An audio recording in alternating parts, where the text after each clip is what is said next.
So, what age did you migrate from Jamaica and come to the States? Permanently around 16, but before that I was traveling back and forth. My dad didn't want me to go to school here. He always thought Jamaica's schooling was better. So he wanted me to graduate high school there, so probably around 16. What was it like transitioning as far as fashion sense, transitioning from Jamaica and coming to the States? Obviously, you said that you were in the latest, greatest, but what was it like? Was it just a smooth transition, or was it kind of a little difference when you came up here type of thing? It was still somewhat of a smooth transition because I left there and came direct to live with my dad, who was always the god of shopping and doing all this stuff to make sure we were okay. So it wasn't really hard because I was really struggling to find an outfit or anything like that. And the first time the only thing that was different was obviously having to wear winter stuff because we're not used to that back home. But other than that, like the first day I came, probably within the first week, the first thing my dad did was try to take me shopping. So it wasn't hard to transition. Cool. So, I heard that you had like a Rihanna face. Yeah. Who told you that? hey, it's the closet section. It's my job to know these things. Could you speak to that? Yeah, I fell in love with Rihanna as like anybody else did.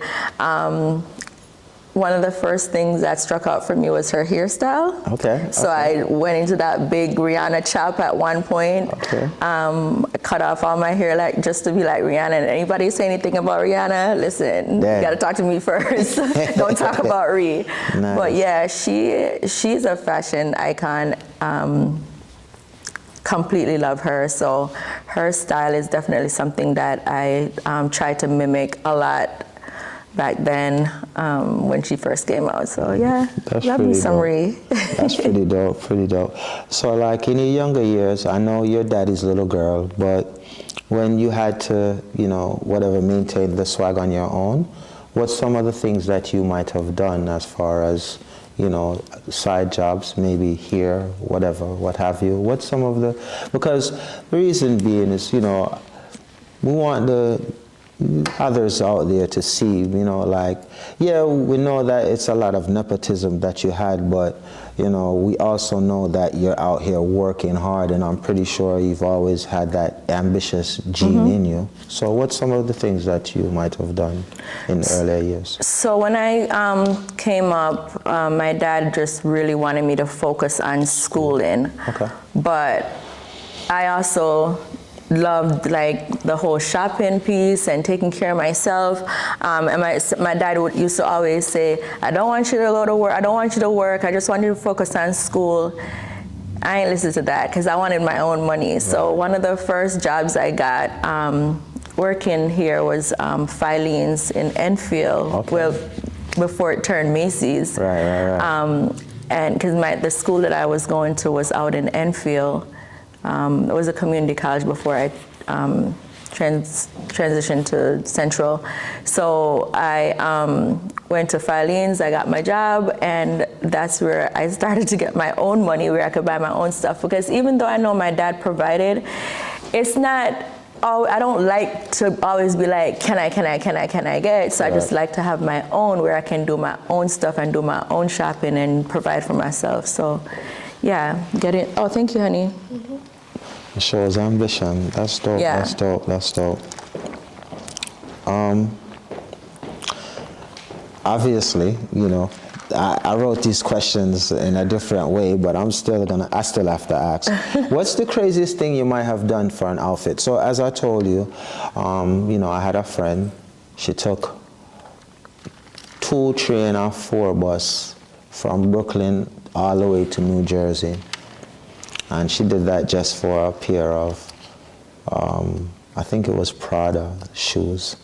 What might have been the wildest thing? And it can be anything that comes to memory. I don't know if I have any super wild moments, but I do remember this one time I went above and beyond to get some Gucci shoes just to graduate when I was graduating from Central, 2006. I remember I was graduating Central, and the outfit that I was wearing, I needed these, I wanted these nude looking shoes, but they were from Gucci. Right. Called every Gucci in the United States and I could not find them. I couldn't find my size, actually. They were like pretty sold out. And then there was one store in Canada that had them.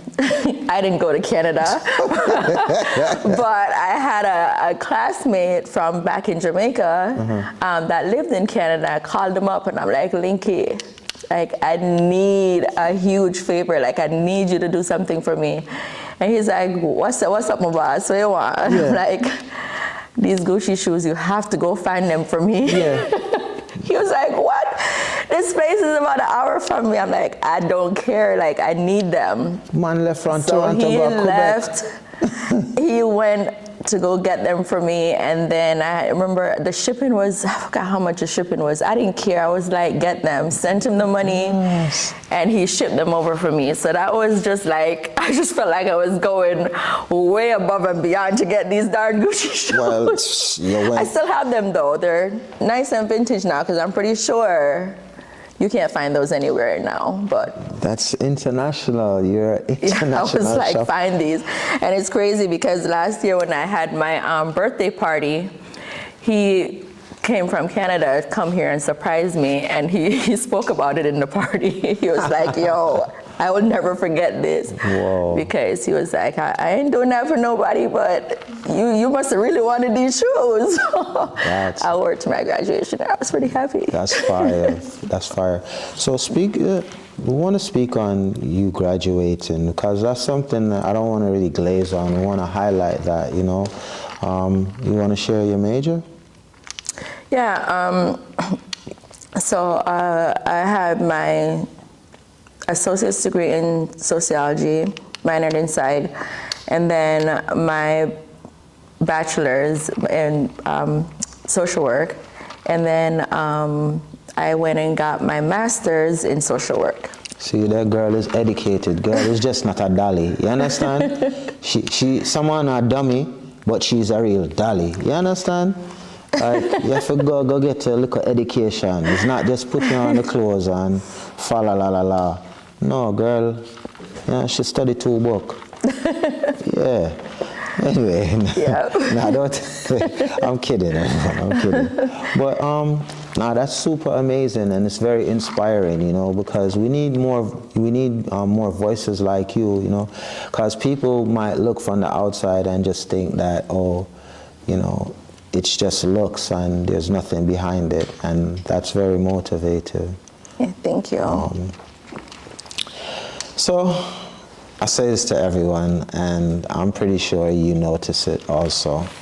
So someone like you that's, you know, been in brand from day one, call it, you know, unfortunately for me, well, I say fortunate, but I wasn't always in brands. I kind of had to wait my time, and when I was an adult, I was able to start purchasing things. So that'd probably be like the early 20s or whatever, and then I was okay. But now, in this day and age, I notice it's an influx of counterfeit items. Like, what's your opinion on that? Like, for me, if I can't afford it, I'm not gonna go get it. I'd rather be able to save up and buy the real thing when I can. Let me go back, because that was like my mindset in the earlier years before Ymonne's Closet came around. But then as I start having my own boutique and selling, you know, my own stuff and trying to like be more open to the public, I realized that, listen, whatever you can afford, some people just can't afford it. They just cannot afford the luxury pieces and the luxury items, and sometimes they may just want the lookalikes, and that's okay. As long as you can like put it together and pair it with, say these shoes are expensive, but the outfit costs $20. That's fine. As long as you can put your stuff together.